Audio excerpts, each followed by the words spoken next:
It's hard to know, Teddy, what can you possibly ask you about that night in Barcelona that you haven't probably been asked a gazillion times? Is it a daily thing where this comes up? Yeah, without a doubt. I think I tried to work it out. Was it over 20 years now? So over seven, probably it's touching about 8,000 days. And on average, I think I get asked once a day about that unbelievable night in Barcelona. Obviously there's more. If you go and do, there's times where you speak about it to certain different people.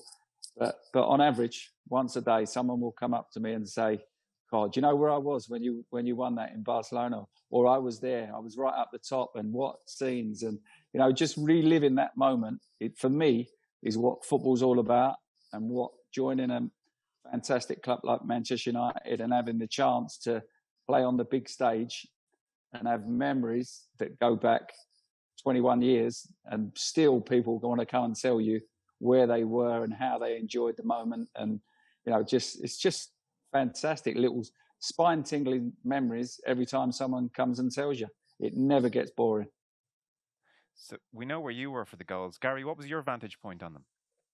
I was obviously it was set pieces, so I was just back. To be fair though, on the first one, Teddy's, I'd just taken the throw-in the left corner, and then I got the corner, and then obviously I wandered back to the halfway line and did what I did for basically about 15 years, which was watch what was going on, and just it was euphoric. The first goal and the second goal, it was just like something that I've never experienced. I don't think any of us will ever experience in our lives before it or after it.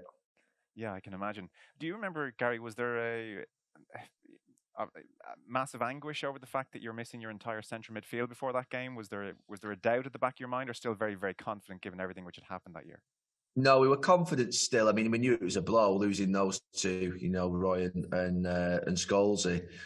But actually, I was more disappointed in the game because the thing was we lost our shape. I'd lost Bex on the right-hand side. Giggsy was there. So on the left-hand side, Dennis has lost Giggsy. And it was a team of balance. We knew the balance of the team was really important. We all knew what each other was going to do. So even though I'd obviously witnessed Giggsy and played with him for 10 years, I didn't play directly with him. So the relationship on the right wasn't the same. The relationship with Dennis on the left wasn't the same. And it was only when, for me, Teddy came on and Bex came to the right-hand side.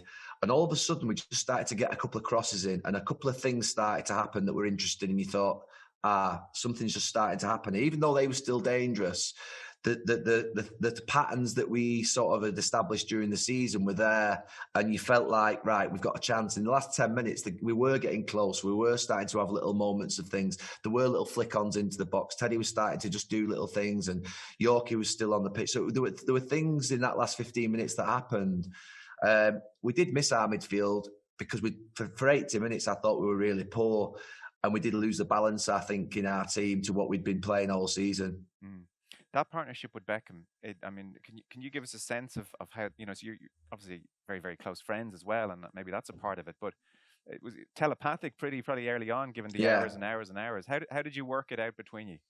It was just telepathic. It got to the point where I knew it. It got to the point maybe where perhaps the opposition in the end knew what we were going to do before we got it as well.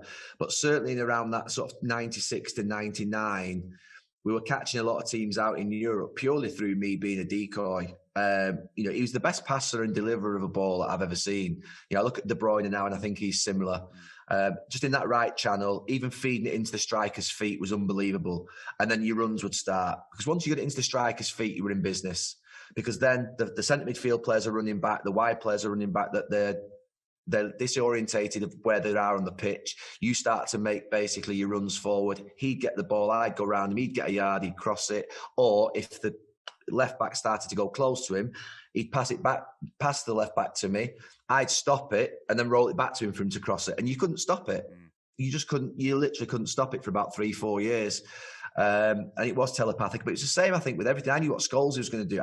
When Dennis had the ball and he was about to pass it into Scholes, I knew my run had to start because I knew full well he'd look over his shoulder and then that switch was coming to Bex and I'd be on my way. And it's the same probably with Teddy in terms of the sort of movements of where he was going to be if I was going to hit the second striker in particular. There were patterns that you just established. And interestingly, in that game we played 18 months ago or 15 months ago, the Treble reunion game, those patterns were still there. in that game. They were still there. You're still thinking, oh, that's what you do when you're playing with these players.